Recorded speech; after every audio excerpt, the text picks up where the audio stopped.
Hello mga ka-Antrop, good evening po sa ating lahat. Welcome back again to our channel. Kumusta po kayo? Shout out po sa mga bago pa lang po sa channel na ito. At hindi pa po nakakapag-subscribe. Kung magugustuhan nyo po ang mga pinag-uusapan natin dito, it's all about starting motor parts business and accessories sa pagsisimula ng motorcycle and repair shop. Yan po yung mga pinag-uusapan natin dito at mga related videos po, related topics po sa pagsisimula ng maliliit na negosyo, yung mga paglo-loan dahil kami po ay kumbaga nakapag-expand or lumaki or sabihin kong nag-step forward yung aming business because of sa paglo-loan, sa mga suppliers, mga tips po at mga konting advices po yung mga binibigay ko dito. So kung ikaw ay baguhan pa lang or pasisimula pa lang at naghahanap ka ng mga tips and advices and then on how to familiar items, then ayan, mag-subscribe ka na po at pakiclick na rin ang notification bell para ma-notify ka every time na may ina-upload akong bagong video. So, first time ko pong gamitin itong mic kasi medyo maulan. Tinesting ko lang. Although, meron ako nito matagal na pero hindi ko naman siya ginagamit kasi parang no need naman. Kaya lang, since medyo maulan para hindi marinig yung ating ulan background. So, ayan, shout out to Sir Jerorace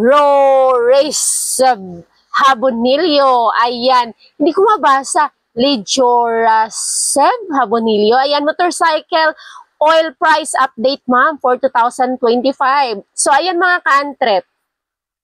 Since parang nasano na rin ako ngayon, almost 10 years na nasa ganitong klaseng business, and we started talaga sa scratch talaga, we start sa scratch, as in nothing. Doon talaga kami nagsimula. So, ang mga items, may mga items din sa motor parts and accessories na tumataas, bumababa, hindi lang siya sa hindi lang sa mga groceries or sa other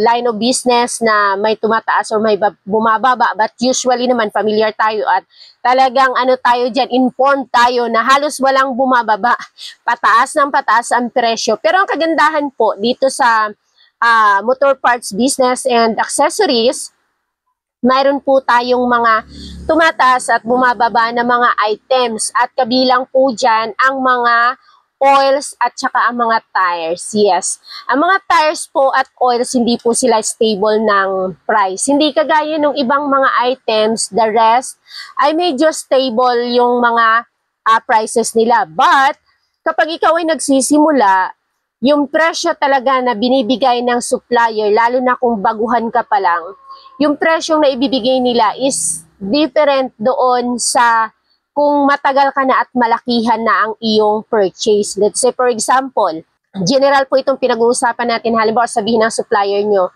less 15% ka overall, or halimbawa sa mga sprocket or sa mga kadena or sa mga brake shoe, ganyan. Kahit na anong item, sabihin natin, nung unang purchase mo, kuntian pa lang, baguhan ka pa lang, tinitest ka pa lang din nila since bago ka doon sa kanilang kumpanya or sa supplier na yon, less 15% ka lang.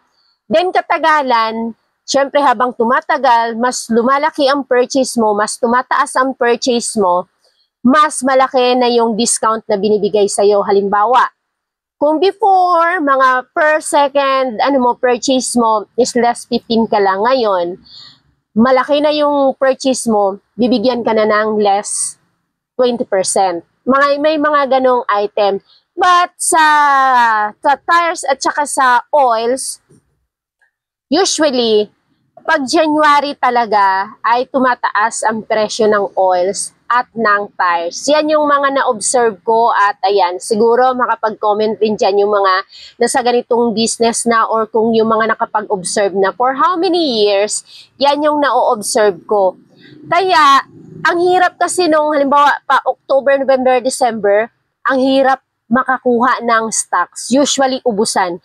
Kasi nag-i-stocks yung mga customers na mga suppliers para pagdating ng January, kasi expected na nila, natataas pag January kasi nagkakaubusan ng stocks ngayong December, October, November, December. So, wala masyadong stocks, kaya pagka January, mataas talaga yung presyo. So, ang ginagawa ng mga may malalaking kapital, yung mahahaba ang terms, nag-i-stock talaga sila. Nagpe-purchase na sila by October pa lang or November, December. Usually December mahirap na magparating kasi nagkakaubusan na yan kasi nga kalakasan ng December, 'di ba? Up to first week, second week ng January, kalakasan 'yan. October, November, December usually nag-hoard na yung mga yung mga in retail. So, mahirap makakuha ng stocks kapag doon ka na sa later part ng December or yung kung mag-purchase ka ng before December 25 or before mag-Christmas, mahirap na makakuha ng stocks. Kaya pagka January talaga, mataas ang presyo nila. Same thing with the oils. Yan din yung na-observe ko dahil nga October, November, ang daming nag-hoard, ang daming stocks na binibili or pinipo ng mga in retail. Kaya si supplier nagkakaubusan ng stocks. So kapag sila, ang usually, halimbawa si napakalaking supplier, nagpa-reserve naman doon sa mga factory or sa mga talaga, sa mga importer, usually, kinakash, halimbawa, ikakash nila, naka-term sila doon, syempre, lahat naman tayo dito, terms yan. So even yung mga malalaking mga supplier, ay minsan, ang ginagawa nilang style, share ko na lang sa inyo. Nandito na tayo sa point na to So halimbawa, para lang hindi sila maubusan ng stocks, magpapauna silang bayad sa factory ng ganong amount. Halimbawa, 5 million worth of ganito, kahit naka-terms yung nauna, magpapareserba sila, bayaran nila yung yung na-purchase nila or pina-reserve nila by October. So malaki ang kikitain nila kasi magtataas sila ng presyo pagka January. So, kapag ikaw ay nag-umorder ng January, expect mo na mataas ang presyo. Magpa-price change ka talaga yan ng iyong mga tires at oils kapag January. But hindi palaging mataas. Sa oils, may pagkakataon din na may mga item, na may mga brand, may mga klase ng oil in a particular brand na bumababa. Let's say for example, in the past, before mag-December, halimbawa yung kabuuan na, halimbawa lang ito, halimbawa 200 yung naging base price nung syempre per box, di ba? Halimbawa naging 200 ang base price nun. Pagka January, may mga pagkakataon na bumawas ng 2 pesos, naging na lang siya, naging 198 na lang yung presyo ng particular item na yun. Meron din mga oils, brand ng oils na tumaas. So unstable ang presyo ng oils, palaging nag-a-adjust yan sa oils. At sa tires naman, meron din, minsan bumababa, minsan tumataas. So, feeling ko, may kinalaman dito palagi ang supply and demand. Kaya nagkakagano ng presyohan dyan sa mga tires at saka sa oil na yan. The rest, bihirang-bihirang bumaba, bagkos ay tumataas.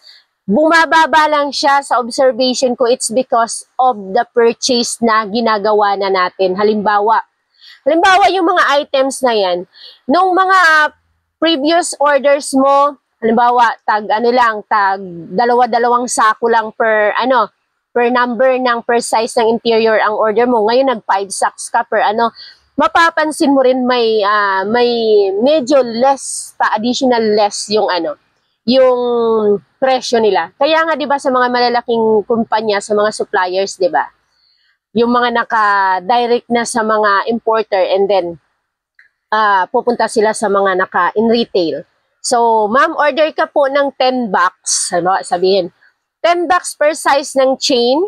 Instead na less 15, dagdag pa nila ng less 5. So, less 15, less 5, ibibigay ko po sa inyo ng less 20. Less 20% discount kapag ganun ang iyong mga order sa kanila. May mga ganun pong mga presyuhan. And then, may mga supplier kasi pag hindi mo na meet yun, hindi mo na maintain yun. Halimbawa, umorder ka, unang beses. Unang beses mo, 10 bucks, 10 bucks, 10 bucks per size ng kadena. Ngayon, second order mo, halimbawa, naubos yung 120 heavy duty kasi yung fast moving. Ngayon, hindi mo na makukumpleto sa second order yung iyong na-order na 10 bucks, 10 bucks. Kaya na-avail mo yung 20% discount. Halimbawa, bumaba, hindi mo na meet yung quota na 10 per box. So, back to less 15 ka lang. So, ganun yung may mga ganung supplier. Nakadepende talaga sa suppliers natin yung yung mga presyo ng pagtaas at pagbaba. Usually sila din talaga ang naglalaro niyan. Kaya yun lang, hindi ko masabi na mag-purchase kayo ng maramihan October, November, December pa lang kasi may mga brand din ng oils na January tumataas, meron ding bumababa. Si Petron palaging nag-a-adjust ng oil, si Shell nag-a-adjust din niya ng price at si Yamaha nag-a-adjust yan sila ng price. Sila yung nagaganyanan ng presyo.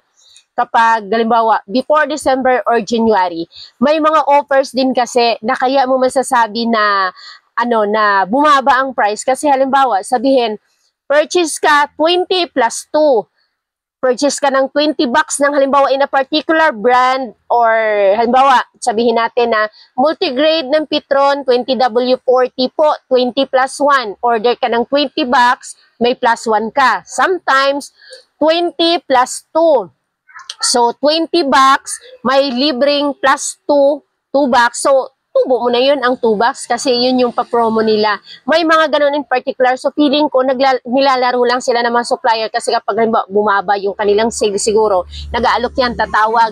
20 plus 2, ma'am. Ganun-ganon. Halimbawa, si naman, Honda. Ma'am, 20 plus 1, 20 plus 2. O, di ba, napakalaking sayang. So, ikaw naman, dahil kita mo na yun, talagang malinaw na yung 2 bucks na yun is sa'yo na, net mo na, o-order ka ngayon ng 20, maabil mo yung plus 2. So, yung plus 2 na yun, kita mo na yun siya. So, overall, parang masasabi mo na bumaba kasi may ad ka. Pero, hindi na natin i-reveal yung mga ganung bagay. But, in general, yes, yan po ang hindi po maintain. At for this 2025, tumaas po yung ilang mga brand ng oils. May mga brand at saka particular oil sa Shell na tumaas and then may mga bumaba din. Halimbawa, sabi natin, bumaba si 10W40 nila, si 15W40 nila bumaba. Pero yung ganito nila tumaas. May mga ganon. Si Yamaha ganun din, si Petron ganun din. May tumaas, may bumaba. Hindi lahat-lahat talaga na klase ng oils nila. Parang pinaglalaroan lang nila, syempre, iniisip din nila yung kakompetensya nilang brand ng ganun. Halimbawa, 10W ni 10W ni Shell, 10W ni Honda, yung mga ganun ni Yamaha. So, nagkakaroon sila ng adjustment. Kaya para sa ating retail, actually, mahirap mag-monitor kasi halimbawa, di ba, naka-display, tapos may bagong stock, sabihin mo, ipaubos mo muna yan. Dapat i-monitor na pag naubos yun, change price ka. Pero depende sa inyo kung i-change price nyo pa kung bumaba. Kasi nga po, minsan, next order mo, mataas na naman siya, same price na naman nung previous order mo. Ganun siya. Kaya sa akin, bihira akong nag-move ng price. Kasi hindi rin naman masyadong malaki yung mga adjustment. 2 pesos, 3 pesos lang din naman minsan yung adjustment. Kaya hindi na ako nag-adjust para hindi na magkaroon ng kalituhan. Kapag nagkaroon ng bumalik na naman sa presyo, tapos mag-move ka na naman. Tapos ganito, ilang lang, next purchase mo, ganun na naman yung presyo. So, yun po, monitor lang. Sa tires, ang laki ng tinaas ng tires from the previous purchase ko ngayong 2025. Ayan, as expected, January, umorder ako kasi nagkaubusan nga. Ang daming hindi na-deliver sa akin noong December. Kasi nga, nagkaubusan ng mga stocks ng tires sa supplier. Pagka January expected, ang tataas ng tinaas, halos tag 25 pesos. Yung isa, mayroon pang 27 pesos na itinaas ng presyo. So, yun lang. Kung nagustuhan nyo po ang ating video ngayong gabi, ay paki-hit naman ang like at pa-comment naman po ng mga gusto nyong pag-usapan natin dito sa ating channel at pa-subscribe na rin po sa mga hindi pa nakapag-subscribe. See you next time! Bye-bye!